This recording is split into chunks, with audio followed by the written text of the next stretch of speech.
बात करेंगे मौसम की, क्योंकि देश के ज्यादातर राज्य इस वक्त भयंकर जल प्रहार से करहा रहे हैं। चाहे हिमाचल प्रदेश हो या फिर उत्तराखंड, दक्षिण भारत हो या फिर पूर्वी भारत हो, यहाँ के तमाम वो हिस्से, पश्चिमी भारत के कई हिस्से इस वक्त पहाड़ से लेकर मैदान तक पानी के प्रहार से परेशान हैं। और आइए आपको कुछ तस्वीरें हम दिखा देते हैं। ये तस्वीरें बता रही हैं कि कैसे आसमान से आफत लगातार बरस रही है, पहाड़ों पर लगातार बारिश हो रही है जो कि आफत बनकर टूट पड़ी है। हिमाचल प्रदेश में भारी बारिश की आशंकाओं के मद्देनजर ऑरेंज अलर्ट जारी किया गया है और हिमाचल में एक हफ्ते के अंदर ही 31 लोगों की जान जा चुकी है इस भारी बारिश की वजह से, जबकि 300 करोड़ से ज्यादा का नुकसान हिमाचल प्रदेश को इस वक्त उठाना पड़ गया है इस भारी बारिश के बाद। आपको बता दें कि भूस्खलन की वजह से 53 सड़कें बंद हैं। अब उत्तराखंड की अगर हम बात करें तो यहाँ पर अगले 3 दिन तक भारी बारिश की चेतावनी जारी कर दी गई है। मानसून के मौसम में देश में पहाड़ से मैदान तक पानी की विनाश लीला देखने को मिल रही है। तस्वीरें आपको हम दिखा देते हैं। हिमाचल प्रदेश, उत्तराखंड, जम्मू कश्मीर की अलग अलग इलाकों की तस्वीरें आप देख रहे हैं। बाढ़ की विनाश लीला की तस्वीर राजस्थान, मध्य प्रदेश और उत्तर प्रदेश और मुंबई से भी सामने आई है। हिमाचल उत्तराखंड की बात करें तो यहाँ पर लैंडस्लाइड की वजह से सड़कें बंद है। आवाजाही ना हो पाने से जनजीवन अस्त व्यस्त हो गया है, लोगों को दिक्कतों का सामना करना पड़ रहा है। वहीं उत्तराखंड में बद्रीनाथ हाईवे पर कई किलोमीटर लंबा जाम लग गया। नंदप्रयाग चमोली के पास लगातार हो रहे लैंडस्लाइड और सड़क पर मलबा गिरने से गाड़ियों को निकलने में काफी परेशानी हुई है।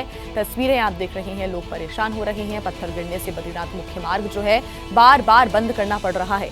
बारिश ने यात्रियों की मुश्किलों को बढ़ा दिया है। जहां तहां लोग फंसे हुए हैं, रास्तों को खुलने का इंतजार भी यहां पर किया जा रहा है, लेकिन कई घंटे जाम में फंसे हुए हैं इस वक्त यात्री और कई बार इस रास्ते को, नंदप्रयाग का जो ये रास्ता है उसको बंद करना पड़ रहा है, क्योंकि चट्टानों से जो मलबा है वो सीधे सड़कों पर आकर गिर रहा है। ऐसे में उत्तराखंड में अगले 3 दिन तक भारी बारिश का जो अलर्ट है वो जारी किया गया। एहतियात बरतने की अपील लोगों से की जा रही है। रास्ते फिलहाल नजर नहीं आ रहे हैं, सिर्फ मलबा दिख रहा है। बारिश की वजह से चमोली, रुद्रप्रयाग और बागेश्वर में तबाही देखने को मिल रही है और चमोली में कई जगहों पर रास्ते इस वक्त बंद पड़े हुए हैं। हालांकि मलबे को रास्ते से हटाने का काम भी प्रशासन की तरफ से किया जा रहा है, लेकिन चुनौती एक बड़ी यहाँ पर मौसम की वजह से बनी हुई है। बड़े बड़े जो चट्टान हैं, जो बोल्डर्स हैं, वो सड़कों पर गिरे हुए हैं और कैसे लोगों के घर भी तहस नहस, जो दुकानें यहाँ पर स्थित हैं वो भी इसका दंश झेल रही हैं। और कई ऐसी तस्वीरें सामने आई जब घंटों लंबा जाम यहाँ पर देखने को मिल रहा है। सड़कें टूट चुकी हैं और कई बार इन रास्तों को बंद भी करना पड़ रहा है। बुलडोजर और जेसीबी के माध्यम से यहाँ का जो मलबा है उसको हटाने का कार्य किया जा रहा है। उत्तराखंड के कई ऐसे इलाके हैं जो कि इस वक्त भारी बारिश की वजह से करहा रहे हैं और साथ ही कई नदियां, नाले इस वक्त उफान पर भी हैं।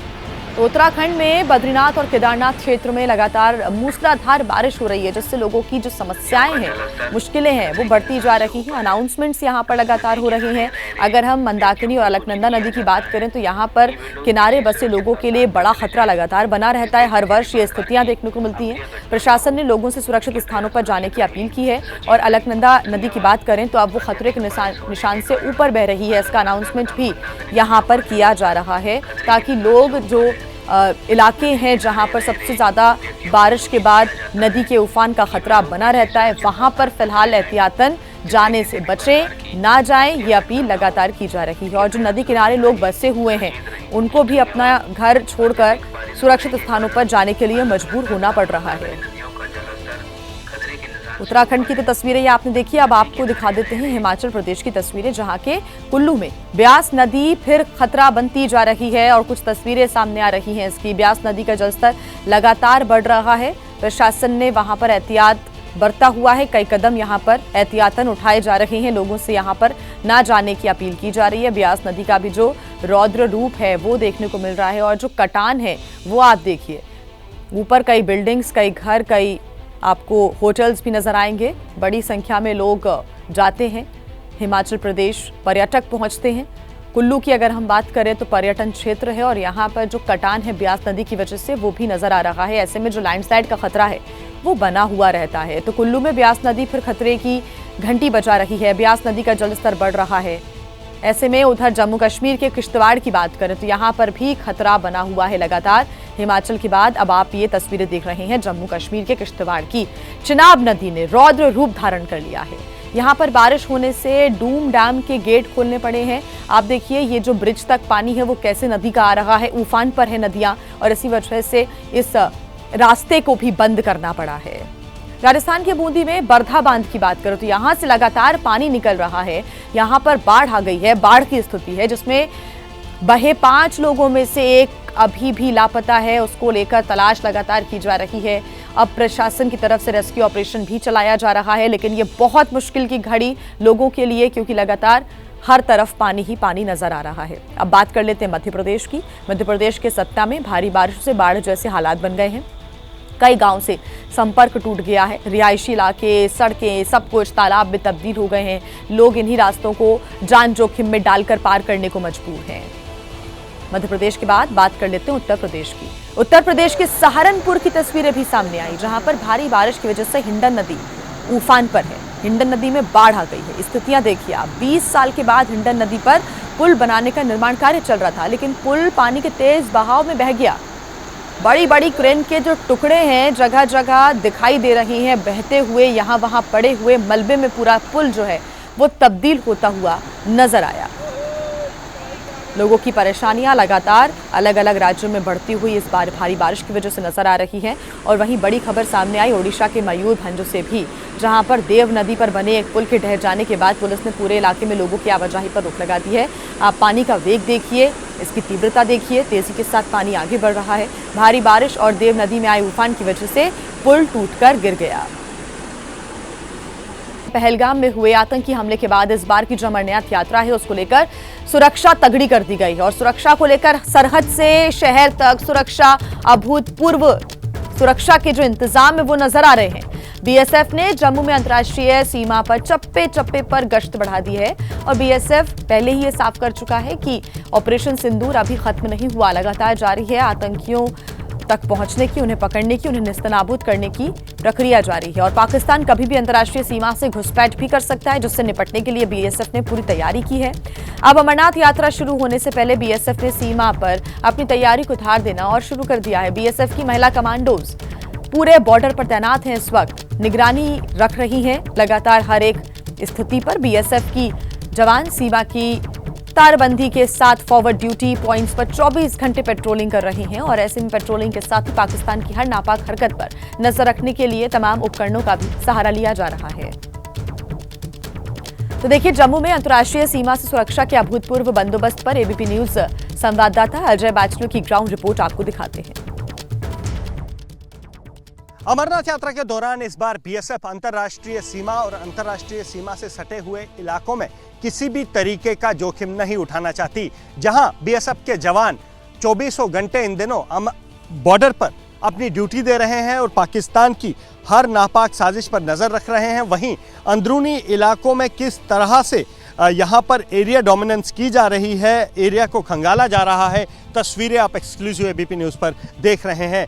यहाँ पर ये जो मशीन है ये यहाँ पर इस्तेमाल की जा रही है ताकि किसी तरीके का अगर सामान यहाँ आतंकियों ने छिपाया हो या यहाँ पर किसी तरीके के हथियार रखे गए हों उसको ये डिटेक्ट करता है। ये डिटेक्शन मशीन है। और मेरे पीछे जो आप इलाका देख रहे हैं यहाँ पर एंटी टनल ड्रिलिंग चल रही है। मतलब अगर पाकिस्तान, क्योंकि पीछे कुछ समय से हमने देखा कि लगातार पाकिस्तान घुसपैठ के लिए टनल का इस्तेमाल करता आ रहा है, तो ऐसे में टनल्स की डिटेक्शन के लिए भी यहाँ पर जो है बीएसएफ के जवान ये सारी एक्सरसाइज को कर रहे हैं। इसके साथ ही ड्रोन, जो कि एक बड़ी चुनौती बना हुआ है इस समय, बॉर्डर पर ड्रोन से न केवल नारकोटिक्स बल्कि हथियार भी ड्रॉप किए जाते हैं। तो ऐसे में उन हथियारों की डिटेक्शन के लिए भी यहाँ पर ये मशीन का इस्तेमाल किया जा रहा है। डिटेक्शन मशीन है ये, और इस डिटेक्शन मशीन की क्षमता ज़मीन के अंदर तक जो है डिटेक्ट करने की है। तो ऐसे में यहाँ पर बीएसएफ जो है अमरनाथ यात्रा से पहले पाकिस्तान किसी तरीके की हिमाकत को अंजाम ना दें,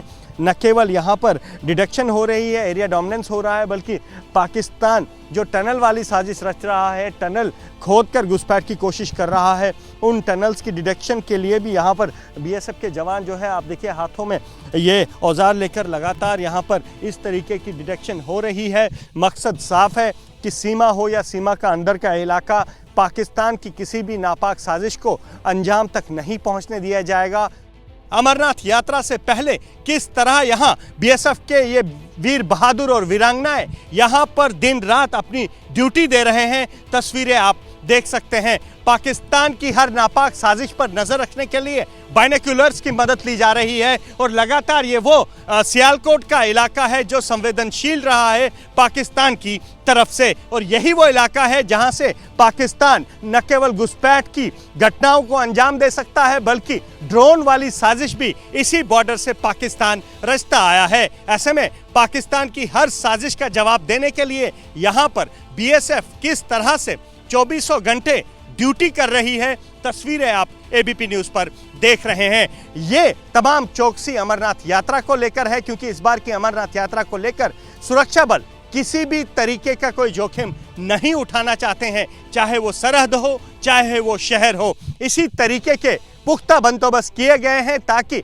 आतंकी अपने मंसूबों में कामयाब ना हो। बॉर्डर की तस्वीरें आप देख रहे हैं जहां पर इस तरह से बीएसएफ के ये वीर जवान और वीरांगनाएं लगातार यहां पर इस मौसम में, क्योंकि जम्मू में इस समय बरसात का मौसम है, ऐसे में उमस के साथ साथ जो बॉर्डर का इलाका है यहाँ पर जंगली घास और पेड़ पौधे भी उगाए हैं और यहाँ पर इस समय ड्यूटी देना बहुत मुश्किल है, क्योंकि उमस के चलते यहाँ खड़ा हो पाना भी मुश्किल है। लेकिन सलाम करना होगा इन वीर बहादुरों के जज्बे को, इन वीर बहादुरों के शौर्य को और इनकी बहादुरी को, जो लगातार अमरनाथ यात्रा से पहले बॉर्डर को सुरक्षित करने में यहाँ डट गए हैं।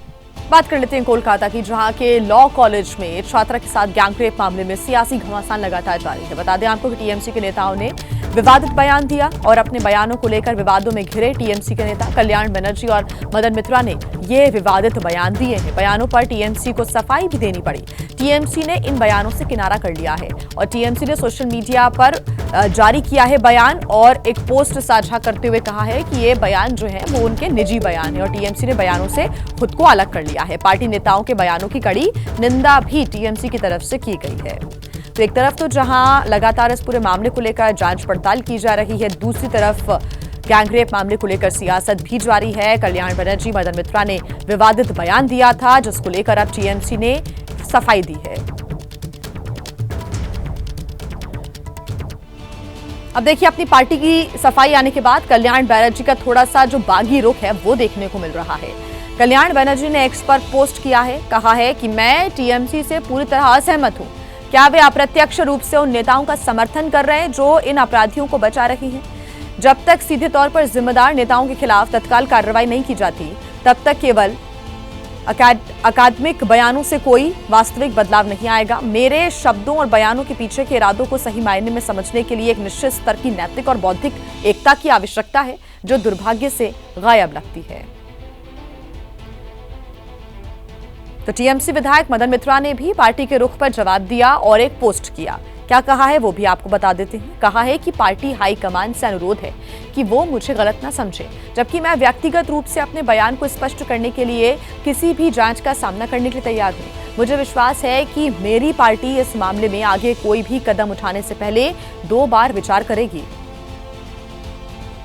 तो देखिए, मदन मित्रा ने अपने बयान पर सफाई दी। उनका कहना है कि उनके बयान का गलत मतलब निकाला गया, लेकिन सफाई वाला बयान भी पहले के बयान से मिलता जुलता ही था। आपको सुनवाते हैं। तो जिस दिन कॉलेज बंद है, परीक्षा चल रहा है, आपको यूनिट की कुछ बनाएगा तो आप मत जाइए, इसमें आपको भला नहीं होगा। वो लड़की अगर नहीं जाता तो ये घटना नहीं घटते थे। अगर जाने का टाइम लड़की किसी को बता के जाते थे, 2 सहेलियां लेके जाते थे, ये नहीं घटते। वो जो देख रहे हैं हम, जो गंदा काम किया, वो he had taken the advantage of the situation. TMC नेताओं के बयान पर सियासत लगातार जारी है। बीजेपी ने टीएमसी पर निशाना साधा है। ममता की पार्टी का दोहरा चेहरा सामने आया। ये बीजेपी की तरफ से निशाना साधते हुए बयान दिया गया।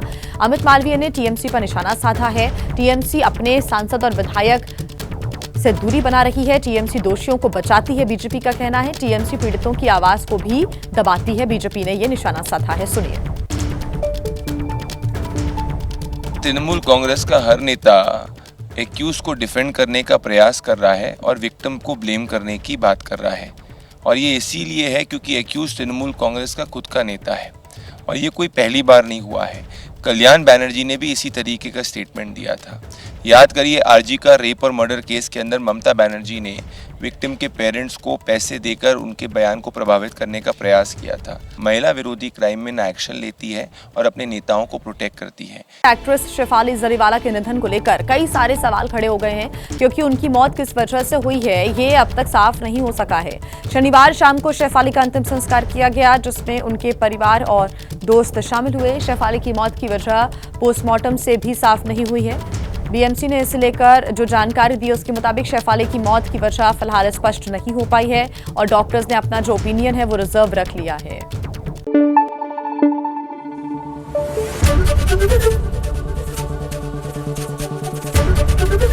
एबीपी न्यूज आपको रखे आगे।